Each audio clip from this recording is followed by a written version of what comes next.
فيكم في برنامجكم الأسبوعي بثارة. شباب. بعض الأحيان وأنا أشوف الكومنتس حقتكم في ردود صراحة تعصبني، زي لما أقرأ مثلا واحد كاتب شعب زاح، شعب منسم، الشعب السعودي شعب زاح. يا أخي من يقولك إن إحنا شعب زاح؟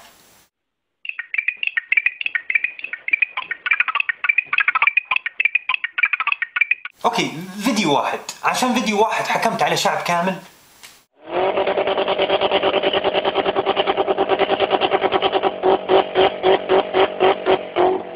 فيديوين، أوكي فيديوين.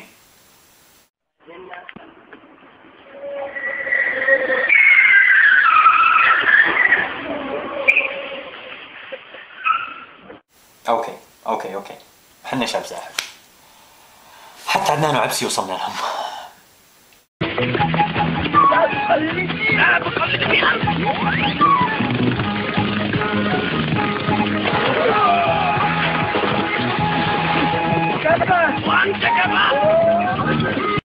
سبايدر مان.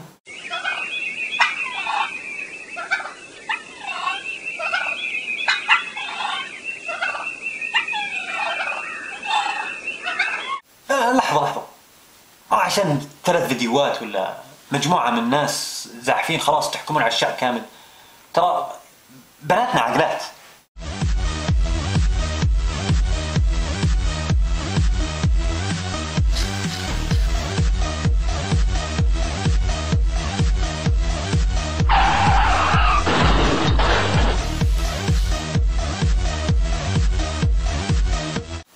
اوكي انا عندي حل نحل المشكله.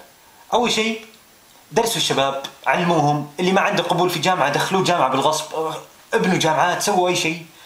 بعدين محلات السيارات انا اقترح ما يأجرون اي بني ادم اقل من 30 سنه، وافلقني عادي اذا لقيت احد يفحط.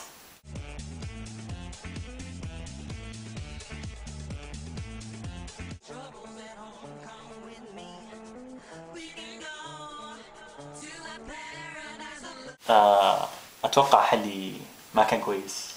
يا سلام، عندك حلول يا اخوي، ذا في كل مكان ذا. المهم بس من جد علموهم شيء ينفعهم، رياضيات، كيمياء، فيزياء، اي شيء.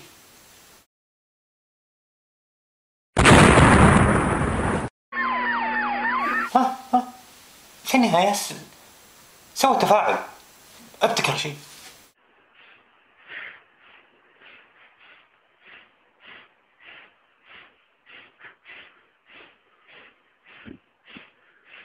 هذولي مثلا اخترعوا مهفة.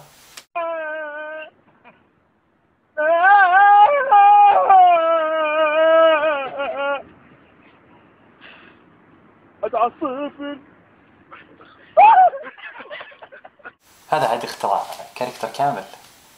لا ويعطس ويقول الحمد لله. الحمد لله.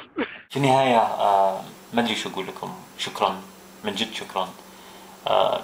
تجيني منكم مسجات على اليوتيوب، كومنتس على الفيسبوك. ناوي كنت والله اوقف، بس الكومنتس هذه والاشياء الحلوة هي اللي خلتني والله اكمل واتحمس اني اسوي فيديو ورا فيديو ورا فيديو. ما ادري وش اقول.